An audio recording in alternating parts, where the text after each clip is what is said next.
A continuación, Quito con Marjorie.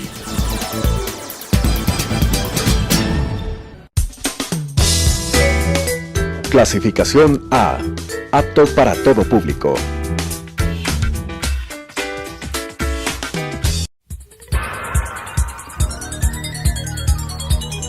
Las opiniones vertidas en este espacio por la producción y dirección del programa son de exclusiva responsabilidad de sus autores y de quienes intervienen en ellos.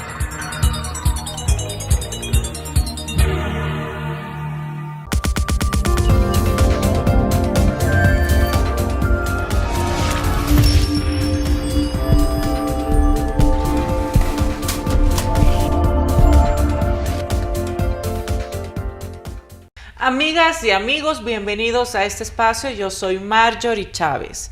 La actividad minera en el Ecuador es de larga data.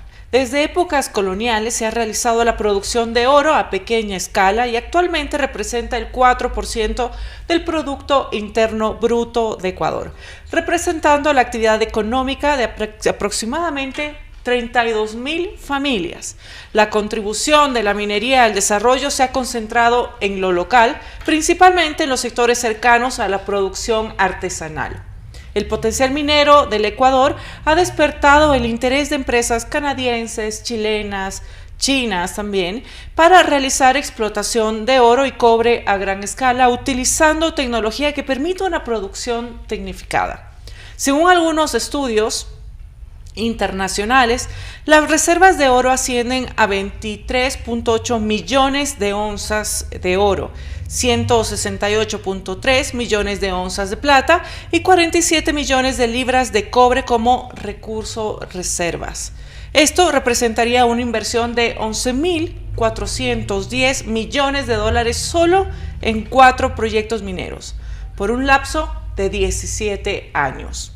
La producción artesanal tiene una baja tecnificación y en algunas ocasiones la minería ilegal se ha aprovechado de ella para realizar actividades de explotación al margen de la ley. Esto ha provocado algunas catástrofes como la de Portobelo en el año 2010. La minería ilegal también ha servido como un mecanismo de lavado de activos en otros países, en Colombia y en Bolivia, por ejemplo, por lo que su regulación no solo es un tema de seguridad, sino también un tema de importancia económica para el país.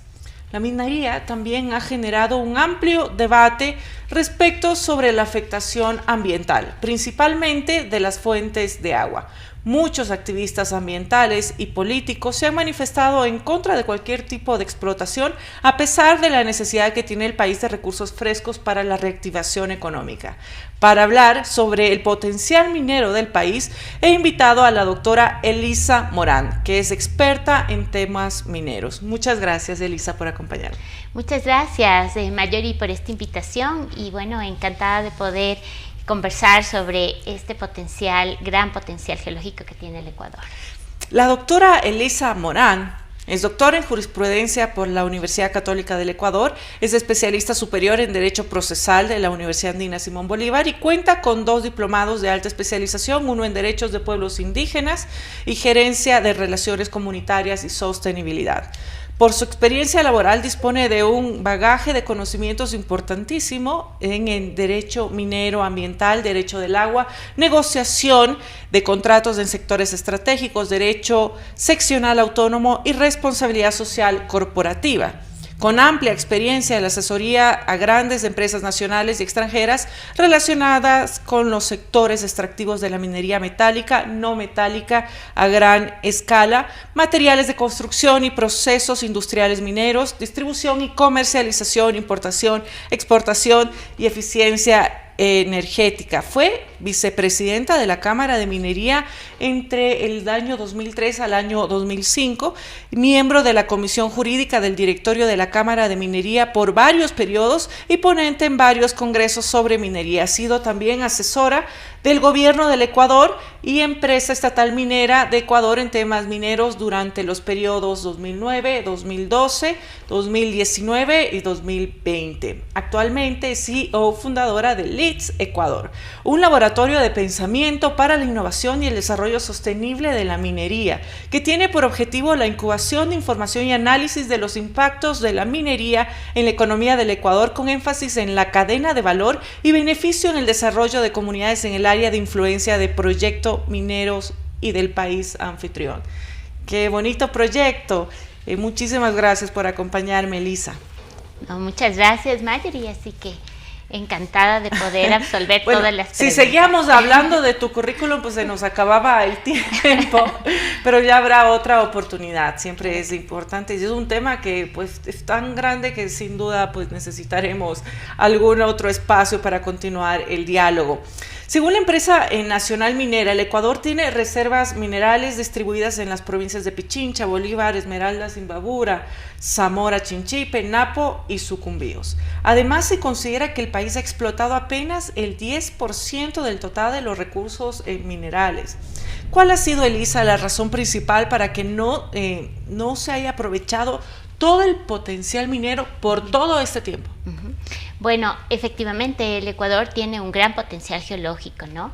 Y vale la pena destacar que apenas el 4.76% del territorio nacional ha sido explorado. La exploración es fundamental para poder después pasar a los procesos de explotación. ¿Qué es lo que pasa y qué en el mundo minero? De 1000 prospectos, 100 son interesantes y probablemente uno es el que se puede desarrollar. Es decir, no todo lo que se explora puede ser desarrollado y por eso entonces es importante precisar que durante todo este tiempo que se ha venido desarrollando, al menos hasta el 2018, la exploración, pues entonces están en este proceso todas estas compañías para ver si los costos y los riesgos asociados a esta explotación lo hace rentable el poder desarrollar el proyecto. Esos riesgos son muy importantes de establecerlos. ¿En qué sentido? En el tema de mitigación y impactos ambientales, por ejemplo. Entonces, todo esto tiene que ver si realmente vale la pena, ¿no?, poder desarrollarlo. En este sentido, también es importante establecer la necesidad de que el catastro minero pueda ser abierto. Desde el 2018, enero del 2018, el catastro minero permanece cerrado, es decir, no existe un incentivo para la exploración.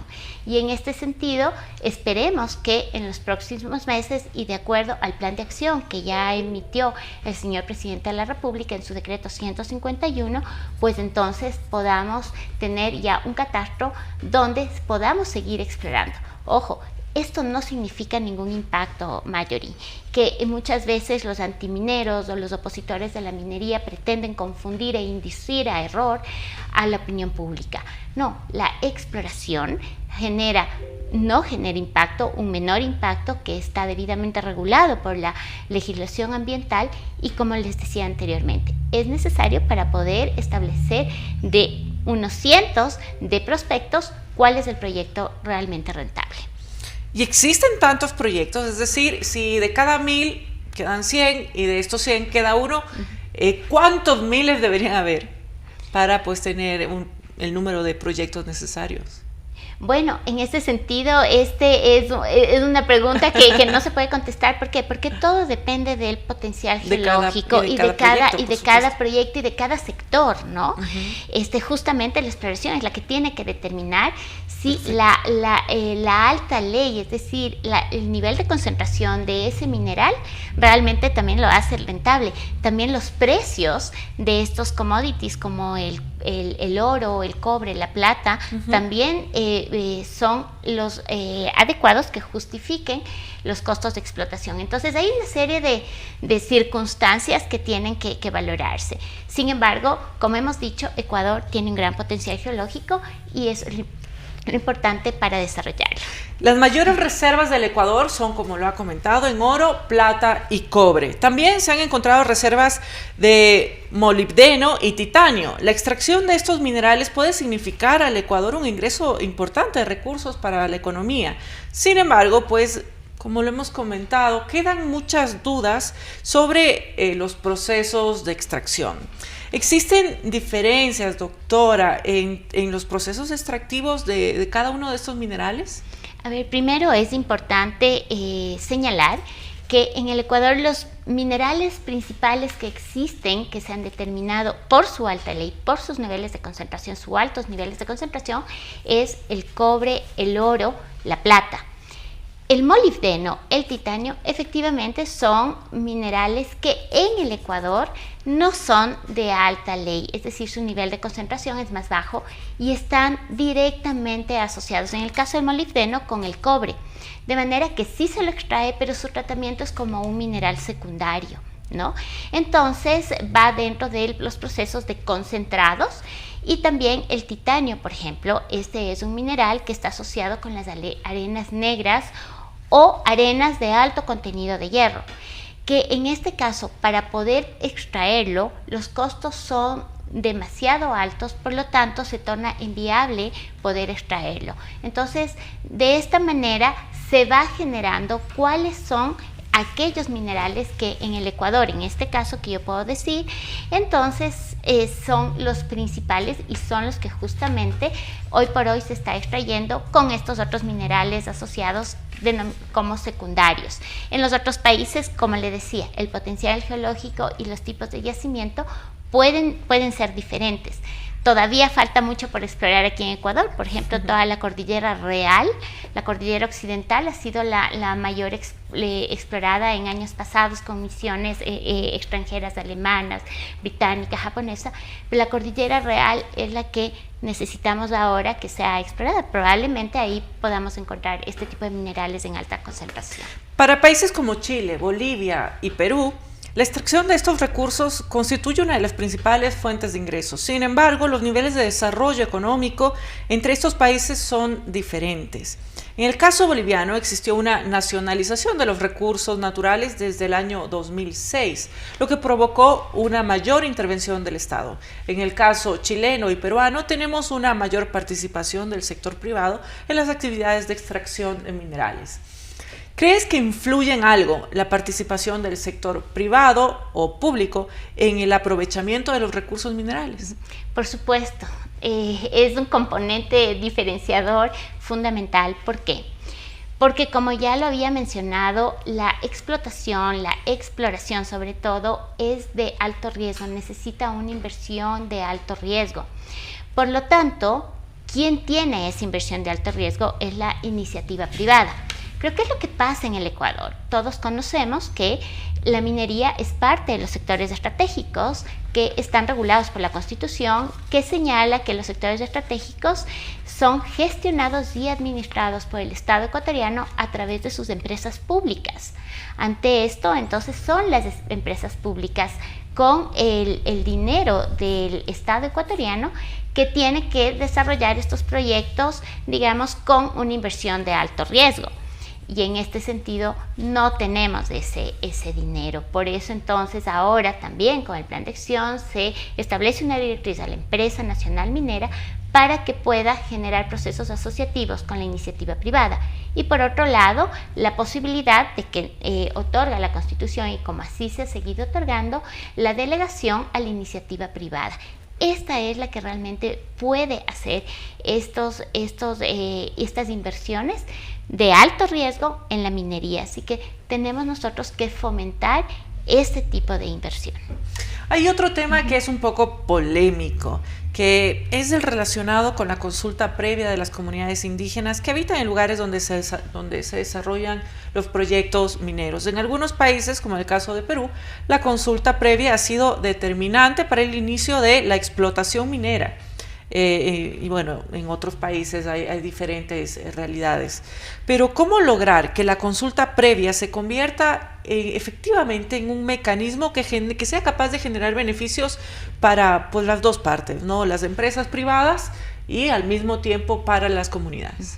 Bueno, es una muy buena pregunta, definitivamente, porque la consulta previa es uno de los tantos mecanismos de participación que efectivamente establece nuestra Constitución, y la obligatoriedad en este sentido de poder regularla por parte del Estado. Sin embargo, los efectos de esta consulta previa o el proceso de esta es, uno, informar, y segundo, llegar a un acuerdo para tener un consentimiento libre e informado de las comunidades. Y estos acuerdos definitivamente, primero, tienen que ser transparentes y segundo, establecer un compromiso de lo que yo denomino el valor agregado. Es un ganar-ganar. Todos ahora tienen que pensar de que es necesario, por un lado, desarrollar un negocio, pero por otro lado también la posibilidad de que esa comunidad que está dentro del área de influencia también pueda desarrollarse. Y por otro lado también existe otra responsabilidad del Estado, no solo el de regular este proceso o mecanismo de participación, sino también aquel proceso de distribución que le corresponde al Estado de los beneficios, de las regalías que pagan los titulares mineros, de que estas regalías, de ese 60% que establece la ley de minería, pueda llegar a las comunidades de las áreas de influencia de los proyectos, con obras de desarrollo. Y esto es digamos que es un tema que todavía el Estado debe regularlo en el ámbito de la transparencia y en el ámbito de un crecimiento ordenado de la productividad y la explotación minera. Así que este mecanismo sí nos lleva a este punto de generar un valor compartido. Efectivamente, hablamos de un 60%, pero eso nos lleva a este otro problema que es la seguridad jurídica en el país, ¿verdad? ¿Cómo afecta este problema pues a todo el sector, por supuesto a las inversiones? Bueno, la seguridad jurídica es lo que siempre se habla, es algo que ha sido bastante débil en los últimos años, justamente para estas inversiones de alto riesgo. Y la seguridad jurídica se traslada o se traduce a el cumplimiento de la normativa, ¿no? ¿Por qué entonces, si hay una norma que establece el otorgamiento de licencias ambientales y el inversionista, por ejemplo, genera el trámite, presenta los estudios de impacto ambiental, pues la seguridad jurídica viene a que se cumplan los plazos, los términos y los procesos para poder tener el documento técnico que habilite al inversionista, al titular minero, para la ejecución de estas actividades mineras. Y adicionalmente también es la administración de justicia. La administración de justicia, valga la redundancia, debe ser justa, debe ser objetiva. Creo que las subjetividades, porque definitivamente la minería genera pasiones, emociones, pero el momento en que uno ejerce la autoridad para poder establecer justicia tiene que ser objetivo. Es una actividad que está regulada, que está aceptada desde nuestra Constitución, y justamente tiene que observar la normativa vasta que existe para poder mitigar sus impactos y, por otro lado, generar beneficios económicos al Estado y, por otro lado, la seguridad jurídica. Doctora Elisa, estamos ya con el tiempo y no quiero pues que terminemos este espacio sin poder hablar de LEEDS Ecuador, este laboratorio de pensamiento para la innovación y desarrollo sostenible de la minería. Creo que es el primero del país. Es el primero del país. ¡Qué maravilla! Cuenta. Sí. Bueno, LEEDS nace en marzo del 2020, una vez que yo concluí un proceso dentro de la asesoría del Ministerio de Energía y Recursos Naturales No Renovables. Y dentro de mi experiencia, en todos estos años, más de 20 años, he podido plasmar la necesidad de que se pueda generar criterios a la opinión pública sustentados, objetivos, ordenados, que permitan la discusión a todo nivel de la actividad minera. Y no solo estos componentes o esta información que tenemos del lado de la oposición o de los antimineros. Entonces, LEEDS genera este tipo de información y además genera un análisis, genera un criterio objetivo, genera la posibilidad de ver qué está pasando en otros países. No tenemos que descubrir aquí en el Ecuador el agua tibia, tenemos países donde la minería realmente es un componente fundamental dentro de la economía, y entonces tenemos que tomar esas buenas prácticas, esos ejemplos, para poderlos desarrollar aquí en el Ecuador. Así que LEEDS está para eso, tiene un compromiso de poder informar, como estamos ahora, Marjorie, y poder absolver todas las dudas que tenga el público en este sentido. Así que muchas gracias por este espacio a LEEDS. ¿Y cómo se puede participar de este espacio? ¿Hay alguna inscripción o ¿O cuál es el mecanismo? Sí. ¿Están en redes sociales? ¿Cómo se pueden contactar? ¿Quiénes son los miembros? Sí, bueno, LEEDS, soy la fundadora. Una de nuestras directorias es una experta geóloga ecuatoriana, australiana, Sonia Maunder. Pero LEEDS está abierto justamente a todo el público, accediendo a nuestra página web que es www.leedsecuador.com. Pueden registrarse y acceder a todos los eventos y asimismo comunicarse con nosotros de manera que sea de manera de vía correo electrónico. Estamos en Twitter como LEEDS. También estamos en Facebook, somos activos en redes sociales, de manera que podamos intercambiar opiniones y además poder incluir a todas estas personas profesionales que puedan aportar de manera positiva en la información y en el análisis del impacto de la minería en el Ecuador. Y como resultado de este análisis y de toda la información que ustedes manejan, ¿hacen recomendaciones formales de política pública? Sí, efectivamente, hoy por hoy estamos trabajando en una alianza estratégica junto con Corpey y a su vez Corpey con AEI. Entonces, en este sentido, hemos generado y hemos creado iniciativas proactivas para que la minería en este momento que está en el sector productivo podamos entonces aportar a la sostenibilidad y a la competitividad del país a través de la propuesta de la creación de un clúster minero, por ejemplo, que han sido de éxito, por ejemplo, el clúster de Antofagasta en Chile, o el de Sonora, o el de la región sur de Perú, que está en proceso de creación, y de esta manera, pues entonces nosotros contribuir para que se pueda generar las regulaciones necesarias, los ambientes de inversión necesarios y seguros para que todos aquellos inversionistas en el sector minero puedan venir al Ecuador de manera segura y sobre todo puedan participar en estas iniciativas. Muchísimas gracias, doctora Elisa. Amigas y amigos, espero que este programa haya sido de su interés. Como lo dijo nuestra invitada, el tema de la minería despierta pasiones y es absolutamente cierto. El tiempo nos resulta corto, así que esperamos poder seguir profundizando junto a ella este tema. El potencial minero del Ecuador debe ser aprovechado. El Estado requiere de beneficios económicos que puedan reflejarse en beneficios sociales, ¿verdad? De la mejora de la calidad de vida de los ciudadanos. Y aún queda mucho por hacer respecto a la prestación de servicios públicos que puedan ser financiados, por supuesto, a través de actividades como esta. Es posible encontrar el punto medio que permita a las comunidades indígenas beneficiarse de las actividades de la minería. Pues nuestra invitada nos dijo que sí.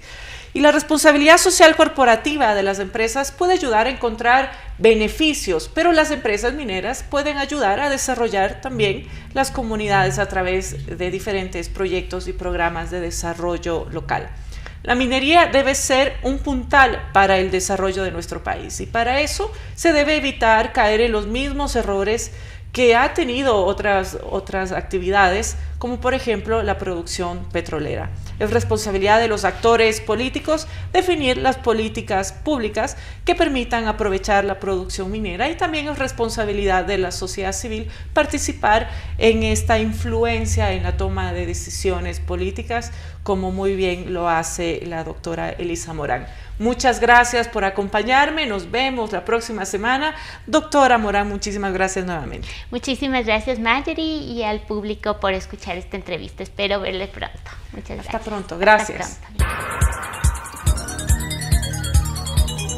Las opiniones vertidas en este espacio por la producción y dirección del programa son de exclusiva responsabilidad de sus autores y de quienes intervienen en ellos.